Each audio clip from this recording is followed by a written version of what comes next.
ఇవాళ జరుగుతున్న ఈ door to door women ladies campaign అత్యద్భుతమైన రెస్పాన్స్ తో ముందుకు సాగిపోతూ వెళ్తా ఉంది. మహిళలకి చంద్రబాబు నాయుడు గారు ఏం చేయబోతున్నారు అనేది చెప్పబోతున్నాము. తల్లికి వందనం కింద ఇంట్లో ఎంతమంది అయితే పిల్లలు ఉంటారో ప్రతి ఒక్కరికి 15,000, ఇద్దరుంటే 30,000, ముగ్గురుంటే 45,000. దీపం పథకం కింద ఇంటికి సంవత్సరానికి 3 గ్యాస్ సిలిండర్లు ఉచితంగా ఇస్తున్నారు. ప్రతి ఒక్క మహిళకి 18 మహాశక్తి కింద 18 ఏళ్ల వయసు దాటిన ప్రతి ఒక్క మహిళకి నెలకి 1,500, అంటే సంవత్సరానికి 18,000. మహిళలకి ఉచిత బస్సు ప్రయాణం, వారు ఎక్కడికి వెళ్లాలన్నా కూడా బస్సులో ఉచిత బస్సు ప్రయాణం కింద వెళ్లొచ్చు.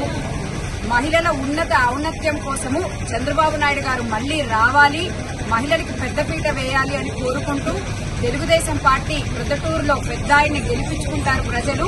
చంద్రబాబు నాయుడు గారిని రాష్ట్రంలో తప్పకుండా గెలిపించుకుంటారు అని మేము కోరుకుంటున్నాం.